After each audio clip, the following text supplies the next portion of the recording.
Pietro é um filho que o Senhor nos deu e se batizou no primeiro batismo. E está aqui, cresceu, Pietro, está quase o meu tamanho. Como nós profetizamos no dia que ele se reconciliou com o Senhor, Davi estava no pasto quando Samuel chega na casa de Jessé para ungir o novo rei de Israel. Amém. E ninguém acreditava que Davi poderia ser o novo rei de Israel. Mas de todos os irmãos de Davi, o Senhor falou para Samuel: ainda tem um. E Jessé fala: tem o menor, que está lá no campo cuidando das ovelhas. E chega aquele menino improvável, é o ungido rei. E o Pietro é um improvável que o Senhor escolhe nesse tempo e coloca a coroa de rei. É um príncipe do Senhor. É um príncipe do Senhor. E desde o dia que ele se reconciliou com o Senhor, ele tem buscado fazer a vontade de Deus. Me ligou um dia e falou: pastor, eu preciso confessar meus pecados. Vem aqui, Pietro, vamos conversar. Sentamos, conversamos. Ele se arrependeu, ele chorou, ele entregou, ele orou, nós oramos, orei por ele. E ali começou um processo na vida dele tão lindo, de intimidade com o Espírito Santo. E nessa semana, ele me mandou uma mensagem. Eu precisava falar. Ele mandou mensagem não, aqui na reunião de oração durante a semana, ele falou: eu precisava dar uma palavra na igreja. Eu falei: sério, Pietro? Você nunca ouviu sua voz? Quase. De tão tímido que ele é. E ele falou: mas Deus está me incomodando a fazer isso. Eu falei: então tá bom, sobre o que você vai falar? E ele falou, eu falei: uau, é de Deus. E aí ele relatou um pouquinho do que ele ia falar e tal. Eu falei: quanto tempo você precisa? Ele falou: se depender de mim, 5 segundos. Mas é Deus, é o Espírito Santo que vai conduzir. Então ele está sob a autoridade. Ele está na direção do Espírito. E ele vai fazer isso agora. Ele quer dar uma palavra para a igreja. Ele falou: vou falar uns 5 minutos. Eu falei: tá bom. Aí ontem ele chegou e falou: pode ser 7? Pode. Né? Deus abençoe, viu? 7 minutos. Bom dia, igreja. Bom dia.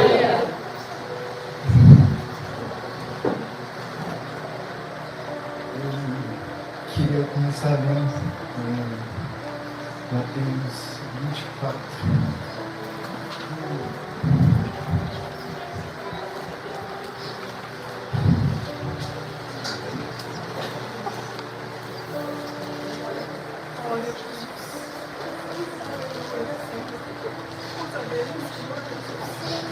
Depois vocês acham que chora à toa aqui.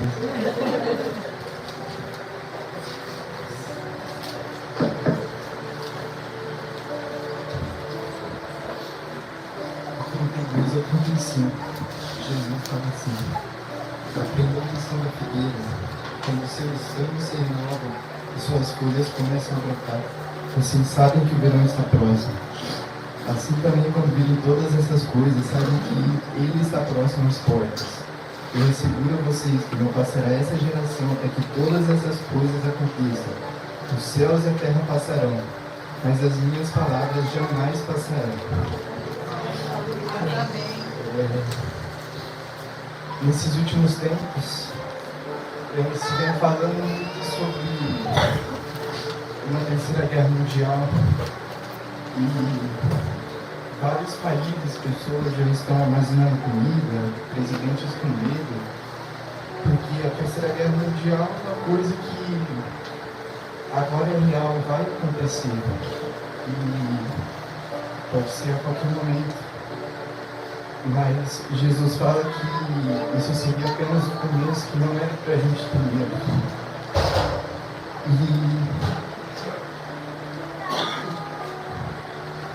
já tem um tempo que Deus dá muitas experiências e mais recente me trouxe aqui. E temos falado muito sobre o fim dos tempos e sobre tudo o que está acontecendo hoje. Deus, desde o Antigo Testamento, ele vem falando sobre o fim dos tempos e tudo o que aconteceria, as dores, o início das dores, e toda a grande tribulação. E ele falou que antes da grande tribulação teria o início das dores, que seriam os sinais para a gente se preparar. E a gente já está passando por isso, o início das dores já está aí. E eu creio que uma terceira guerra mundial seria a separação do início das dores para o que seria a grande tribulação.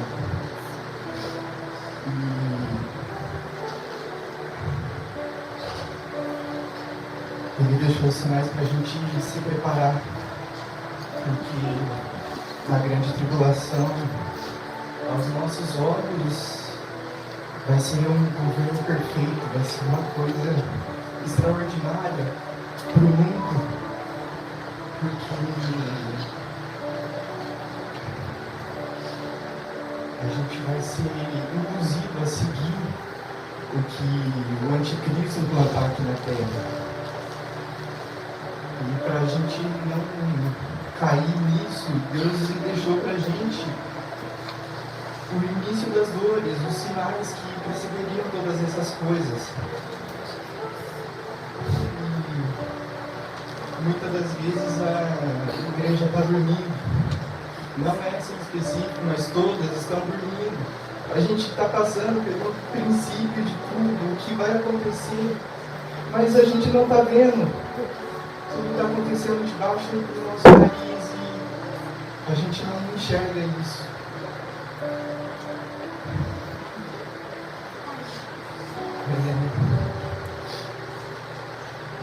Desde que Jesus, eu vi essa passagem de Jesus falando, ficou martelando na minha cabeça, que ele disse que quando virem todas essas coisas, saibam que ele está próximo às portas e ele já está próximo, mas a gente não está vendo. Aqui fala que os céus e a terra passarão, mas as palavras dele nunca passarão. Então, isso aqui foi escrito há mais de 2.000 anos atrás e está acontecendo hoje e ainda vai acontecer. O que tem me incomodado muito de falar, eu perguntei muito sobre isso, é a marca da besta. Que hoje muitos acreditam que a marca da besta seria o chip, mas a Bíblia não comenta, não chega nem na ponta sobre ser um chip ou algo do tipo. Lá em Apocalipse 12, fala sobre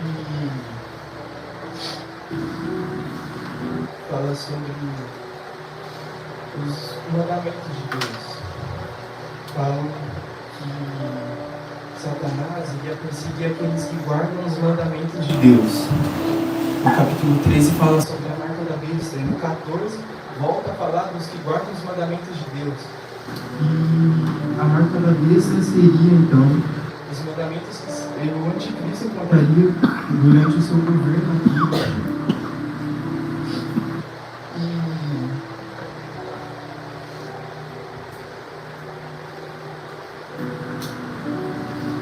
Jesus ele nos alerta sobre isso.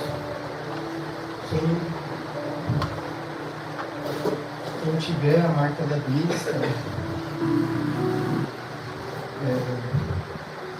quando estiver no mundo, quem tiver a marca da besta vai se manter vivo, vai ser seguro, vai ser livre. Mas quem não tiver vai ser perseguido e morto. E Jesus ele deixou os sinais para alertar a gente. Porque vão ser tempos difíceis aqui na Terra. E eu creio que não vai ser daqui milhares e milhares de anos. Agora, está acontecendo agora. Não é daqui muito tempo. Já está acontecendo. E cada dia que passa, acontece mais rápido.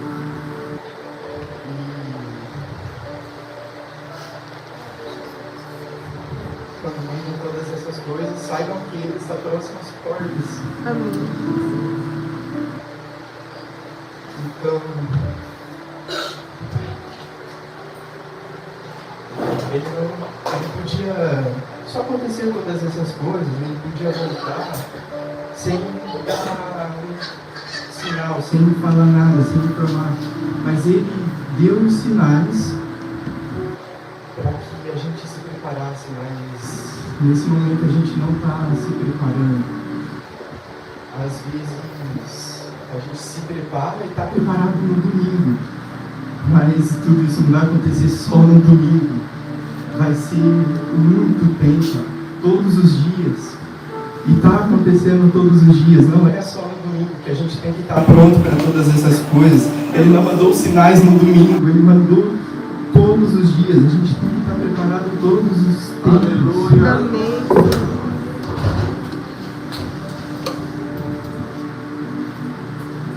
E quanto mais o tempo passa, mais vai ficando igual nos dias de Noé, que um pouco mais para baixo fala disso, que seria igual nos tempos de Noé. E realmente está sendo. Às vezes você fala sobre isso para alguém e as pessoas falam, não, mas isso aí está longe, não vai acontecer tão já. Isso aí pode acontecer daqui milhares de anos. Ninguém disse que seria agora. A Bíblia não fala, vai ser em 2024, vai ser dia tal. Não, mas ele deixa os sinais que seriam todas essas coisas. Amém.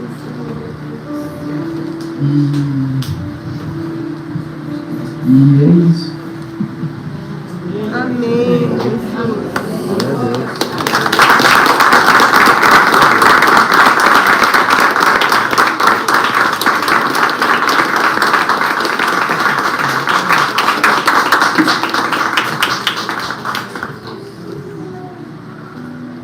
Quem tem ouvidos, ouça o que o Espírito diz à igreja. Amém. Para ministrar a palavra nessa manhã, eu convido o Itamar, meu sogro, e pode vir também, que é um pai para mim. Tenho aprendido muito com ele, mas eu tenho certeza que a unção que está sobre ele vai ser emanada sobre a igreja nessa manhã. Nós vamos receber uma palavra de Deus e em nome de Jesus nós vamos ser cheios do Espírito Santo. Amém? Você pode receber com palmas ao Senhor Jesus.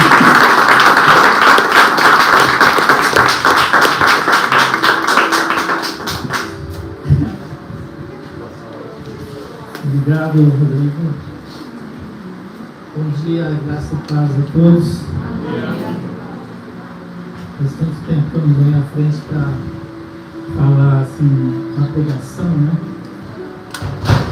E tem minha colinha aqui. Até as 3 a gente vai embora, tá? Prometo para vocês. Só um minutinho.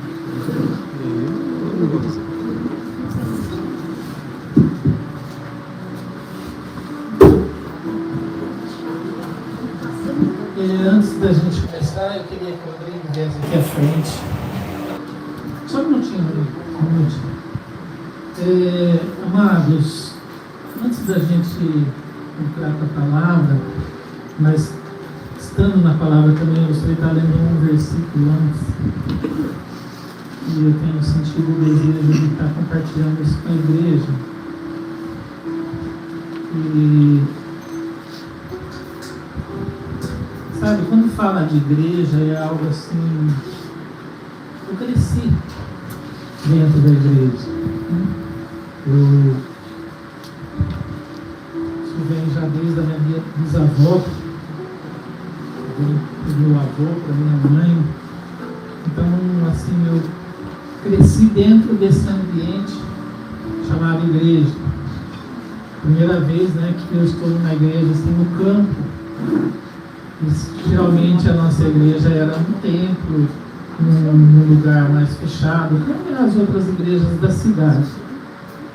Mas eu tenho notado algumas coisas, amados, que eu preciso trazer uma exortação, mas de coração para a amada igreja, para que você analise como tem sido, como você tem sido aqui. Embora aqui é um campo, né, estamos no campo, mas aqui é uma igreja. Nesse momento nós estamos reunidos como igreja, como os salvos em Cristo, na presença de Deus, né? Eu lembro de um cântico, de um hino, né? Que a gente não canta hino. Lá a gente cantava só hino na época mais atrás, né? Chama-se Tudo Entregarei. E eu estava do lado do meu primo, e a igreja cantando, e ele de boca fechada. Eu não esqueci isso. Eu era criança ainda, a gente era criança. Eu falei, você não está cantando por quê? Ai, Tamara, não consigo cantar essa palavra, tudo entregarei, tudo aquilo que está sendo dito no cântico, eu não estou fazendo isso, eu não estou entregando verdadeiramente tudo na minha vida. E que me marcou, né, a respeito de uma vida entregue realmente a Deus. Eclesiastes 3 diz assim: há um momento certo para tudo, um tempo para cada atividade debaixo do céu. Há um tempo para todas as coisas. Uma coisa, amados, que eu reparo bastante aqui com a gente, principalmente se está bem quente, a igreja não para. Ou vai beber água, vai buscar água, vai no banheiro, volta. Então a gente está tendo bastante movimentação na hora da palavra, e a hora da palavra é um momento, o cume de um culto, é a hora que a gente vai receber a palavra. A gente não pode tirar atenção nenhuma. A gente, estou com sede, a gente passa até um pouquinho de tempo ali sentado, uma hora e pouquinho, não tem necessidade de beber água, não tem necessidade no banheiro. Aí que a gente vem, já vai tomar água, já vai no banheiro. Para o momento da palavra, a gente receber essa palavra realmente prestando, ligado naquilo que está sendo falado. Então eu chamo a igreja a atenção em relação a isso. De a gente, no momento que nós estamos aqui juntos, que a gente está realmente concentrados naquela palavra que a igreja está recebendo do pregador, né? Geralmente do pastor Rodrigo. Então, amados, eu quero deixar essa exortação para a igreja. Eu lembro do nosso pastor lá quando a gente morava em Leme, ele chamava a atenção da igreja em relação a isso. Não é que você não podia levar nada na igreja, nada de água, nada de comer, nada dessas coisas. E todos, né, as crianças ficavam com os pais na época. Se alguém levantasse para ir fazer alguma coisa, ele fazia assim. Ficava acompanhando a pessoa que levantou, ele parava a mensagem e ficava assim, acompanhando todos os passos da pessoa. Aquilo era algo que realmente assim inibia alguém de sair, né? Se havia uma conversa paralela dentro do culto, né? Lembra do CR falar isso, né? Conversa paralela não tem nada a ver com aquilo que está sendo falado. Ele parava e ficava olhando para a pessoa. Porque ele ensinou a igreja a reverência. A gente precisa ter uma reverência muito grande, amados, na presença de Deus. Nós não saímos da presença de Deus porque Deus está presente em todo lugar, Ele é onipresente. Mas nesse momento, como igreja, a gente precisa sentar e ficar firme, esperando a palavra, recebendo, absorvendo aquilo que está sendo falado, porque vai servir de alguma forma para cada um de nós. Amém, amados? Deus abençoe vocês. Eu tinha sentido no coração de falar isso, nem comentei com o Rodrigo que eu ia falar isso, né? Mas que vocês estejam se analisando o que tem sido a sua participação. Agora sim, Rodrigo, por favor.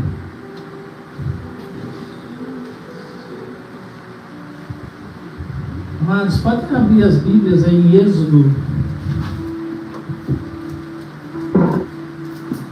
Êxodo capítulo 17.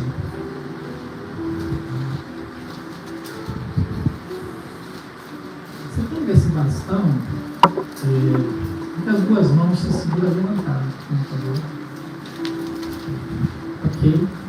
Êxodo 17, versículo 8 ao versículo 13.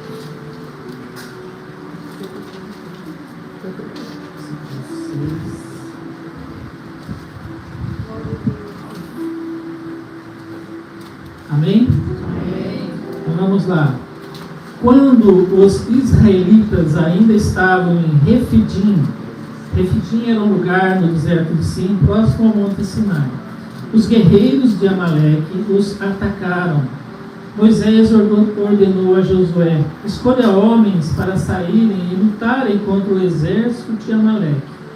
Amanhã ficarei no alto da colina, segurando em minha mão a vara de Deus. Josué fez o que Moisés lhe ordenou e lutou contra o exército de Amaleque. Moisés, Arão e Hur subiram até o topo de uma colina que ficava perto dali. Enquanto Moisés mantinha os braços erguidos, os israelitas tinham a vantagem. Quando abaixaram os braços, a vantagem era dos amalequitas. Os braços de Moisés, porém, logo se cansaram. Então Arão e Hur encontraram uma pedra para Moisés se sentar. E um de cada lado mantiveram as mãos dele erguidas. Assim, as mãos permaneceram firmes até o pôr do sol. Como resultado, Josué aniquilou o exército de Amaleque na batalha. Amado Deus, bondoso Pai, obrigado por estarmos aqui na Tua presença nessa manhã, diante da Tua palavra. Ó Pai, fala o meu coração e que tudo aquilo que nós falarmos aqui nessa manhã, ó Pai, esteja sendo aproveitado por cada um de nós, ó Pai, que o Teu Espírito Santo esteja nos tocando, esteja falando aos nossos corações, esteja ministrando dentro de nós, para que haja, ó Pai, transformação, para que haja entendimento, para que assim nós possamos estarmos mais perto de Ti. Obrigado por cada amado irmão, amada irmã, para cada pessoa presente aqui nessa manhã, que nós estejamos num só Espírito, Te adorando, Te honrando, glorificando e bendizendo o Teu nome. Em nome de Jesus. Amém.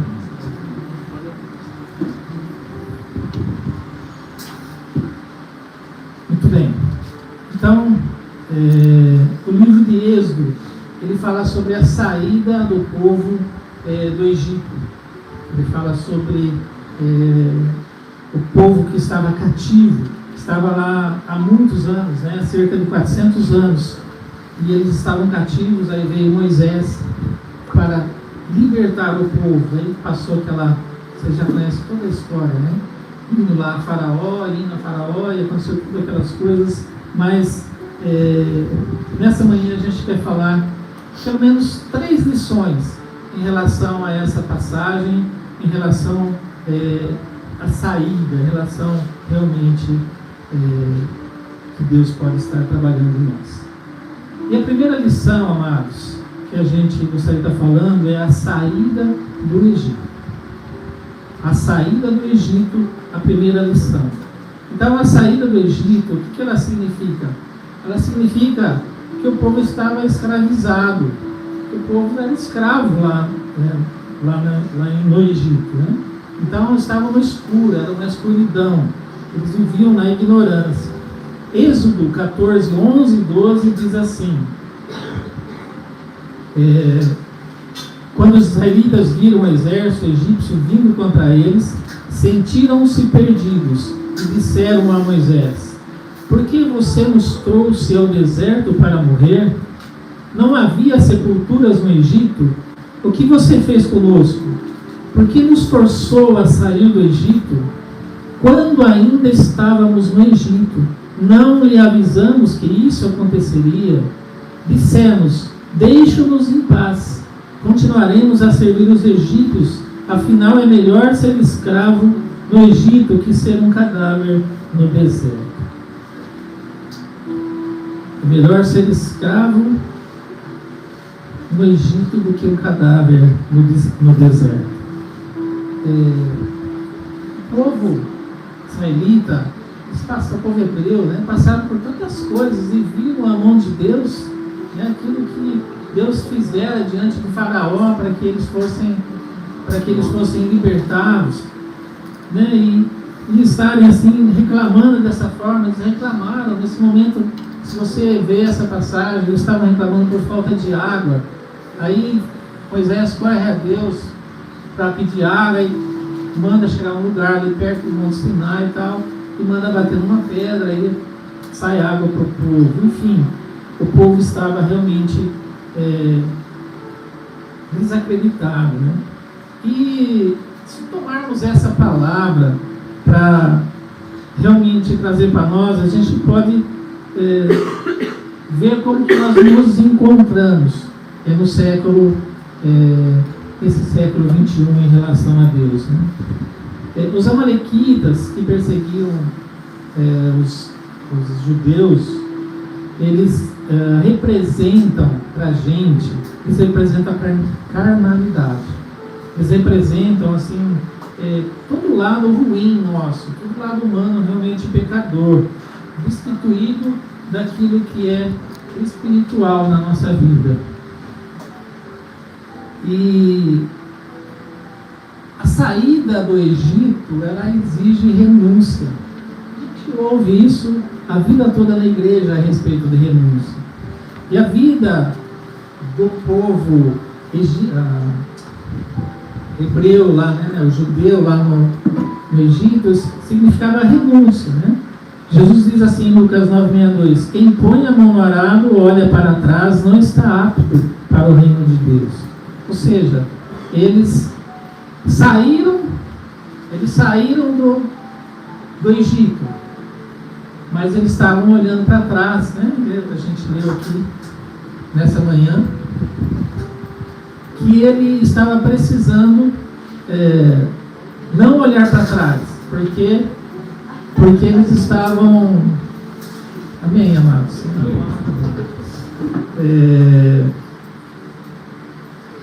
Vamos lá. Eles estavam olhando para trás quando eles estavam presos lá como escravos, mas eles tinham que comer, o que beber, eles estavam passando por uma situação difícil, mas eles tinham vida lá, né? E aí Josué vem e fala assim, agora pois deitai fora os deuses estranhos que há no meio de vós e inclinai o vosso coração ao Senhor Deus de Israel. Josué 24:23. Então, Josué dá uma lição para o povo. Deitai fora os deuses que há no meio de vós. Ou seja, nós temos um Deus que está cuidando de nós, que está tirando a gente do cativo do Egito para levar para a terra prometida, para a Nova Canaã. E nós estamos aqui presos no passado, olhando para o passado. Então ele fala, deitai fora os deuses estranhos que há no meio de ti. E assim, a gente trazendo essa palavra para mim, para você, amados, aplicando para a gente, por que nós somos diferentes? Nós não somos diferentes desse povo. Aí você vai falar, puxa, eles viram tantos milagres lá, passaram por tantas coisas, estão incrédulos desse jeito, que a gente vê tanta coisa também na vida cristã. A gente fica sabendo de coisas que acontecem, de pessoas que são transformadas, curadas. A gente sabe de bastante história. Então, a gente tem um encontro com Deus, né? A gente, por exemplo, na igreja, O pastor faz o apelo, e vem pessoa na frente. Teve um encontro com Cristo e confessa Jesus como seu Salvador. Mas aí entra o processo para sair do Egito. Entra o processo que nós temos que sair do Egito. Não é hora de sair da escuridão. É hora da gente sair da ignorância. É hora de nós colocarmos a mão no arado, como a gente já falou, e não olharmos para trás, que é muita coisa que a gente faz. Muitas vezes a gente fica olhando para trás. Eu não sei se os mais novos não vão saber disso, mas os mais já têm alguma experiência, assim, mais antigo. Antigamente, para plantar era com arado puxado por um burro. Meu pai plantou muito arroz lá em Leme, ele tinha arrendado um sítiozinho, todo dia ele ia xingando lá que eu ia levar comida lá no sítio para ele, mas dava uns 2 quilômetros de casa, eu era criança, então você tem que ir nesse lugar e tal, mas quando ia usar o arado era com cavalo, não era trator que nem hoje não. Então quando ia com o cavalo no arado, ele ia olhando para frente, porque se olhar para trás, podia puxar a régua para um lado, para o outro, e o negócio ficar torto. Então, por isso que a palavra de Deus fala a respeito disso, porque quando o agricultor ia plantar, ele não ficava olhando para trás, ele olhava para frente para seguir a reta. Trazendo isso para a gente, é isso que a gente tem que fazer. Eu não posso ficar olhando para o período que eu estava na escuridão, que eu estava na ignorância, que eu estava no pecado, que eu estava separado de Deus. Então, muitas vezes a gente se sente acomodado. Aí fala, beleza, aceitei a Jesus como Salvador, mas isso daqui, deixa assim, não vou mexer nisso. E aí a gente leva uma vida superficial. E é comum, né? A gente ouve falar, mas você, até ontem, comentou na reunião, você virou crente, agora você tem que parar de beber, sei lá. Gente, quando a gente aceita Cristo, na verdade é Ele que nos aceita, né? Quando a gente acorda, e a gente deixa muitas coisas que é para a gente sair do Egito e abandonar muitas coisas e estar mais próximo de Deus, muitas coisas não têm sentido. Não tem sentido para a gente. Então você está livre, porque aquilo não te domina. Eu não preciso fazer nada daquilo que eu fazia que é contra a palavra de Deus, ou não, nem é contra a palavra de Deus, mas de repente de uma forma que você fazia, por exemplo, o casal, marido e mulher e filho. Muitas vezes a mãe põe o filho acima do marido. Errado. Não pode. Marido, esposo. O filho é amado pela gente, mas não está em primeiro lugar.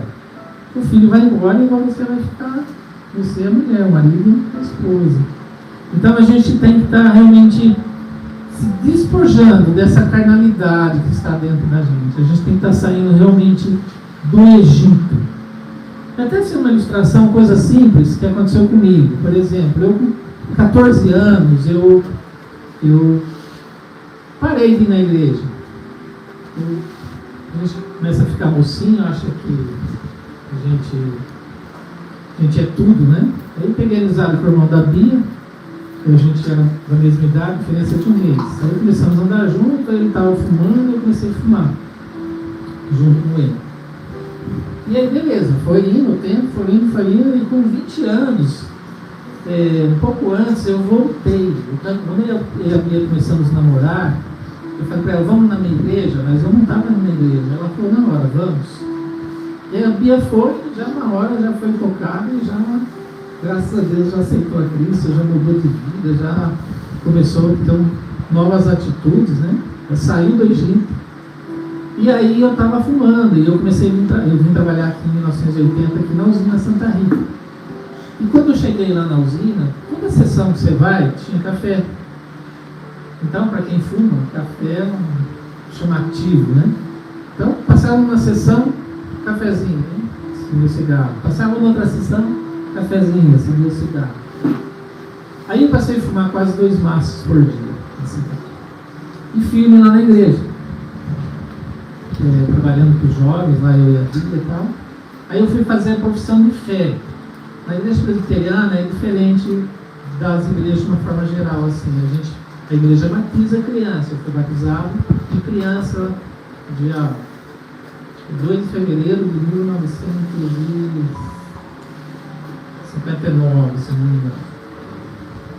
E aí, beleza. Aí, a hora que a pessoa fica mais jovem, que tem mais consciência, ela faz a profissão de fé diante da igreja para ela se membrar na igreja.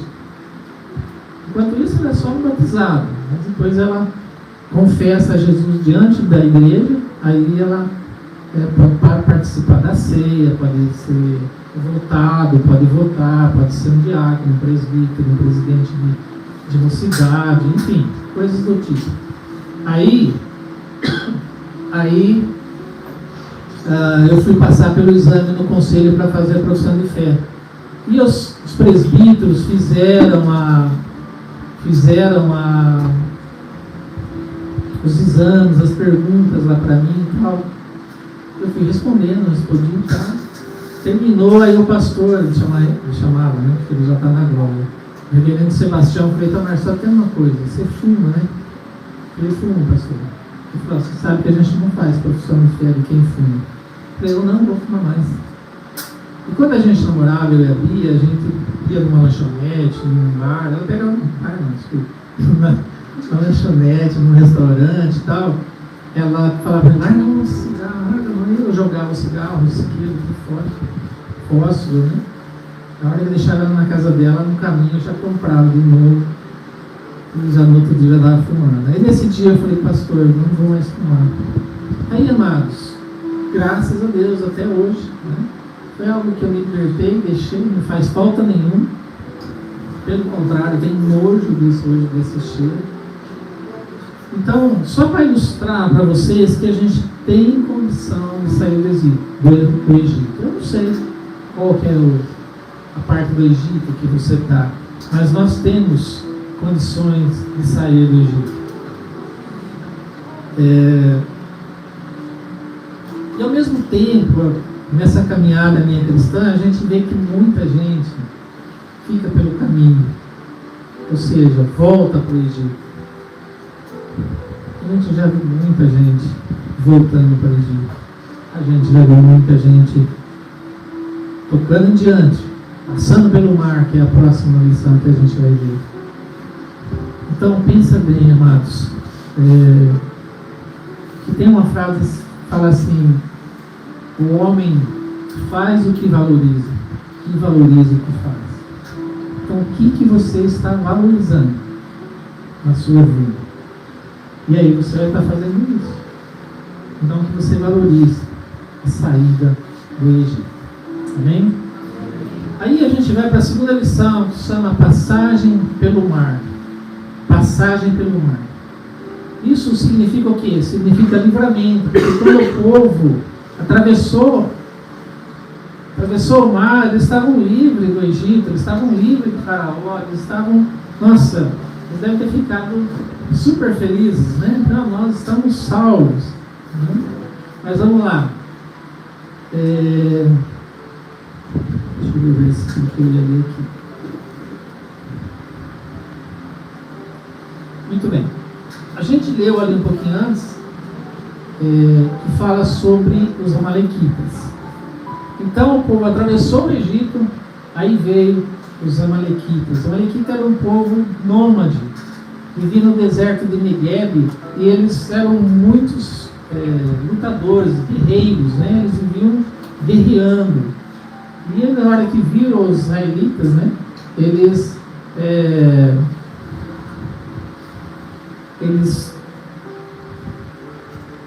falaram: nossa, esse povo é um povo escravo, vamos lá destruí-los e vamos pegar os despojos deles, enfim, vamos lutar com eles e roubar tudo aquilo que eles têm.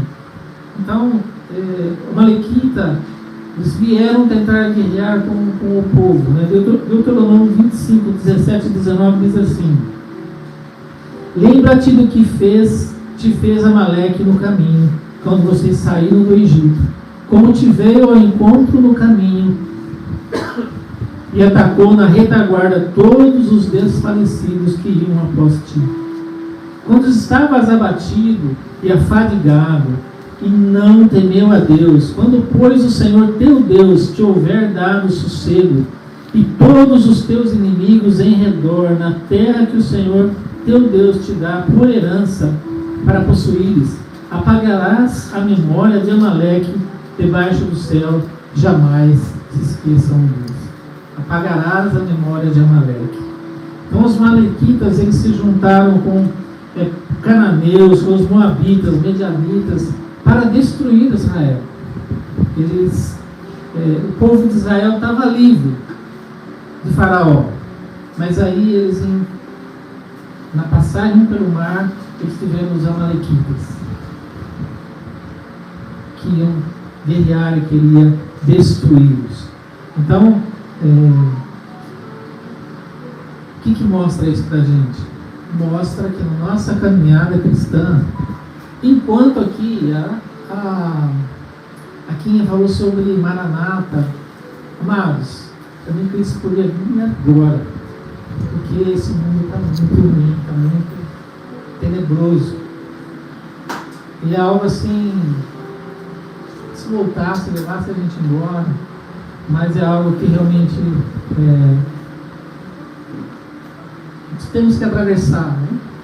A alegria que me dá, né, de estar nesse mundo ainda é que eu vou ficar voando de novo. Falei isso ontem lá no grupo, né? Mas vai vir mais um netinho ou netinha, não sei, né? Até dezembro vai estar aí, né? Vai nascer uma gringuinha lá da minha caçula. Então essa é a alegria que traz pra gente, né? Que o filho é herança dos pais, né? E eles quem esse Deus a sua já, né? Já vão pro 8º neto. E aí, sei lá, se vai parar, né, Gê? Mas muito bem, a gente tem que lutar contra a nossa carnalidade. Enquanto nós estamos aqui, ela vai querer aflorar na minha vida, na sua vida, e a gente tem que lutar. A gente tem que deixar isso para trás. A gente não pode perder para a carnalidade. A gente tem condição de sofrer tudo isso. A palavra fala que nós somos mais que vencedores. Olha que legal. Nós somos mais que vencedores. E a palavra fala também que todas as coisas eu posso naquele que me fortalece. Não é isso que fala a palavra de Deus? O que tem que acontecer? Tomar posse. Se você não dar uma posse, não querer viver assim, eu vou no culto lá, ouvir a palavra e vai embora, acabou. Não, a gente tem que realmente lutar contra esse Amaleque na minha vida, na sua vida. Eu não sei qual que é o seu Amaleque, mas isso tudo nos separa da vida espiritual, nos separa de Cristo.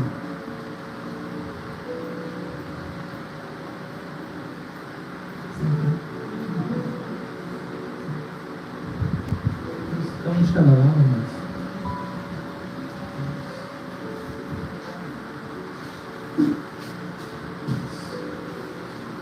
Ok, então nós temos, nós somos mais que vencedores, né, como eu disse, e nós temos então uma ajuda especial. Deus está de braço aberto, Cristo está de braços abertos para nos ajudar. E como a gente viu já em Deuteronômio 25, 19, portanto, quando o Senhor seu Deus lhes proporcionar descanso de todos os seus inimigos na terra que lhes dá como herança, destruam os amalequitas e apaguem a memória deles debaixo do céu. Jamais se esqueçam disso. É isso que eu e você temos que fazer: destruir o Amaleque que é na minha vida, na sua vida. Destruir e esquecer, né? Jamais esqueçam disso. Esquecer que Deus está cuidando de você. Através de Cristo a gente tem condição. E a gente, enquanto nessa vida, é uma luta, vai ser uma luta. A gente vai viver, me converti, agora aceitei a Cristo, é mil maravilhas. Não vai ser mil maravilhas. O que Jesus fala? Porque Deus não nos ajude assim, a nos afastar do mal. Né? Não peço que os tire do mundo, mas que os afaste do mal. Então, Jesus, né? Deus através de Jesus pode fazer isso. Então a gente não pode desistir. E se a gente ficar firme nisso, a gente vai para outra lição aqui que eu coloquei, que é o ingresso no deserto. Então esse ingresso no deserto, o que simboliza isso? Simboliza o mundo. O deserto simboliza o mundo. E como vai acontecer, né, essas coisas, nós estarmos aqui no mundo? Enquanto Moisés, voltando lá no início que a gente leu, o primeiro trecho, enquanto Moisés não tinha os braços erguidos, os israelitas tinham a vantagem. Enquanto abaixava os braços, a vantagem era dos amalequitas. Okay? Então, Arão e Hur mantiveram as mãos erguidas de Moisés, né? Cada um de um lado, de modo que as mãos permaneceram firmes. Eles sentaram Moisés no lugar, ficaram segurando os seus braços, tal, um de cada lado. Ok. Vamos encerrar a cena e pode sentar, Rodrigo.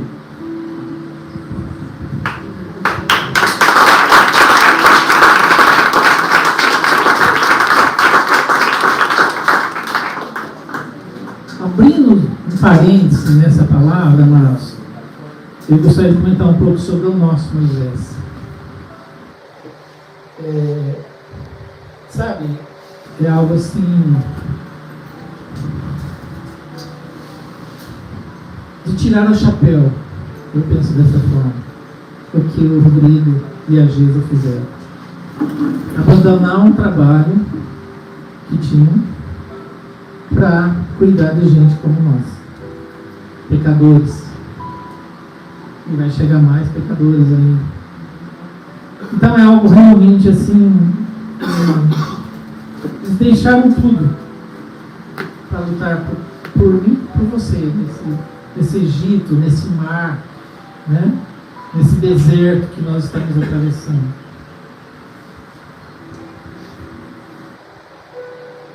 Com todo respeito, assim, mas realmente com muito amor, eu quero que você me diga o que você tem feito para ajudá-los. Você tem ajudado ou você só tem buscado ajuda? É algo realmente desafiador.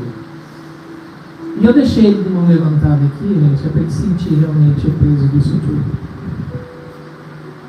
Para ele ver a responsabilidade que ele está tendo, com certeza ele estava judiado, aquele pouco que ele ficou na noite.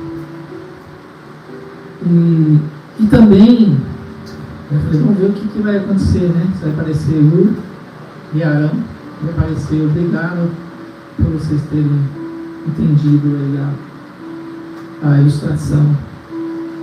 Então, amados, nós, nessa caminhada, enquanto aqui nessa vida, enquanto nessa igreja, eles precisam de Arão, de Hur, para ajudá-los.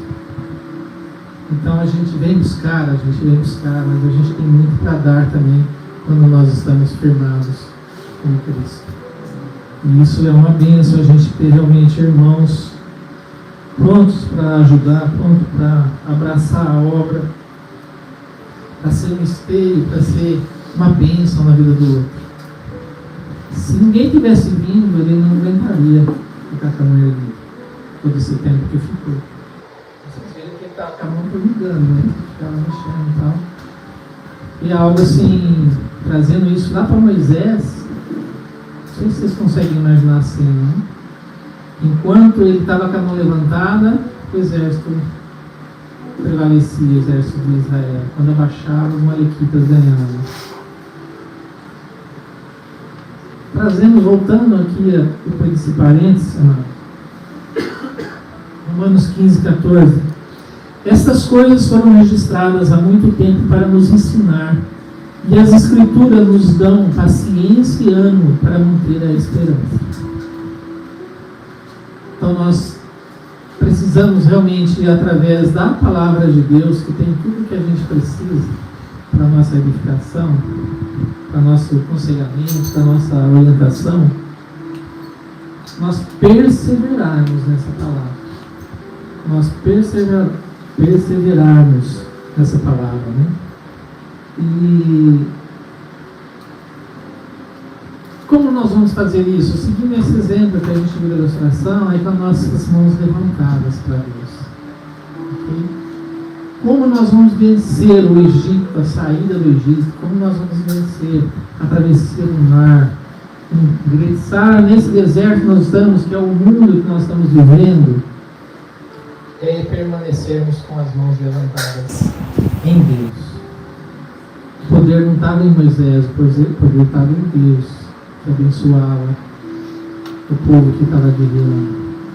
É esse poder que você vai ter através de Deus, não é através do Rodrigo, através da Gesa. Por mais que ele ajude, por mais que eles conselhem, por mais que eles te instruam, a ajuda verdadeira vai vir você levantando suas mãos para Deus, através de Cristo, buscando em Cristo. Ele veio para nos dar vida abundância. Ele veio para morrer na cruz, uma pessoa inocente, entregou sua vida lá por mim, para você, pecador como nós somos. Então, através de Cristo, através da igreja, dos irmãos, juntos, nós temos condições de ter uma vida saindo do Egito, atravessado já o Mar Vermelho e conseguimos o mar, né? E conseguimos o livramento na nossa vida, enquanto nesse deserto que nós estamos passando. Isso é algo assim realmente maravilhoso quando a gente pode contar. O mais importante é você também falar. Se você está com algum problema, busque alguém, converse, fale. Vamos orar. Olha, está acontecendo isso, né? Que nessa semana a gente teve mais uma perda de uma pessoa de uma forma tão bruta, né? Tão doída. Você vê uma pessoa tirar a própria vida. Cristo veio para a vida, gente. Então, a gente, de repente, você pode enfrentar algum problema, eu posso enfrentar alguma situação, como já enfrentei. E a gente tem pessoas, a gente tem a igreja. Nós precisamos uns dos outros. A gente não vive sozinho. Uma vez conversando com um amigo nosso, que era da igreja, ele falando sobre o compartilhar, sobre implementar um ou outro e tal. Ele falou, eu quando sento na igreja, no banco da igreja, eu gostaria que tivesse uma parede aqui, outra aqui. Eu quero ficar sozinho. Você tá louco, rapaz? A gente depende das pessoas, né? Assim. Então, amados, que a gente possa buscar realmente. Olha que você fala, mas de onde vai o meu socorro? O Salmo 121 diz assim: olho para os montes e pergunto, de onde virá o meu socorro? Meu socorro vem do Senhor, que fez o céu e a terra. Olha que maravilha. Deus quer te socorrer, Deus quer te livrar de cada porcaria que você pode estar enfrentando na sua vida, de cada coisa ruim que está te chamando a atenção. E a gente, às vezes a gente fala, nossa, é o diabo, não sei o que lá. Mas a Bíblia fala que a gente é atraído e engodado pela nossa própria concupiscência, pelo nosso próprio desejo. Tem condição? Tem condição. Eu, conversando essa semana, até o Rafa comentou alguma coisa que prende a pessoa por causa do vício, né, as coisas que tem. Eu sei que é difícil, mas em Cristo é tudo possível, né? E fala a Bíblia. Aquilo não vai me dominar, aquela coisa que está me prendendo, que está me tentando derrubar. Não, por pior que seja, em Cristo a gente é liberto. A gente deixa tudo. Em Cristo nós vamos ter a vida verdadeira, a vida abundante, a vida transformada. Aí a gente vai ser bênção na vida do outro. Jesus diz assim em João 17:16: eles não são deste mundo, como eu também não sou. Consagra-os na verdade, que é a tua palavra. Assim como tu me enviaste ao mundo, eu os envio ao mundo. Eu me entrego como sacrifício santo por eles, para que sejam consagrados na verdade. Não te peço apenas por esses discípulos, mas também por todos que crerão em mim por meio da mensagem deles. Olha que bacana. Ele estava falando para os discípulos, né? Pedindo a Deus para os discípulos, mas falando já do futuro. Mas também por todos aqueles que crerão em mim por meio da mensagem deles. Minha oração é que todos sejam um, como nós somos um. Como tu estás em mim, Pai, e eu estou em ti. Que eles estejam em nós, para que todo mundo creia que tu me enviaste. É o que Jesus deseja de nós, que nós sejamos um, que nós façamos uma obra grandiosa, levando o nome de Cristo, para que muitos creiam que Ele enviasse, para que muitos venham a Cristo e sejam transformados. É algo assim maravilhoso a vida cristã. Não é fácil. Você tem que sair do Egito, você tem que atravessar o mar, e no deserto você vai com as suas mãos erguidas, ou seja, buscando verdadeiramente a Deus. Você vai atravessar todas essas coisas e Deus vai abençoar você, e no momento oportuno a gente vai receber a glória como prêmio, né? Então a saída do Egito, ela é imprescindível para quem quer chegar à terra prometida. A passagem pelo mar é certa, porque aquele ou aquela que receber a salvação, para aquele ou aquela que recebe a salvação. E o ingresso no deserto, ou seja, a nossa caminhada nesse mundo é desafiadora, e temos que enfrentar olhando para o alto, ou seja, firmados em Deus. Não é gostoso? É um desafio, gente. É um desafio, mas nós temos a vitória. A gente já sabe que a gente vai ser vitorioso. Mas agora, se você quiser valorizar as coisas, as porcarias aqui dessa terra, tem coisas boas para a gente valorizar, né? Mas às vezes a gente se deixa levar por coisas que nos destroem. Mas o Rei dos Reis, o Alfa, o Ômega, né? Cristo, Conselheiro, Pai da Eternidade, enfim, o Deus Todo-Poderoso, Deus Pai, Deus Filho, Deus Espírito Santo, está conosco. E se Ele está conosco, a vitória é certa. Você vai ter vitória. Nós já seremos vitoriosos. Por mais que nós vivemos no deserto, por mais que enfrente tempestade, passe pelo mar, por mais que a gente passe pelo deserto árido, a vitória é certa. A vitória é certa. Amém? Deus abençoe você, que Jesus salve a sua vida e que o Espírito Santo convença de todo pecado.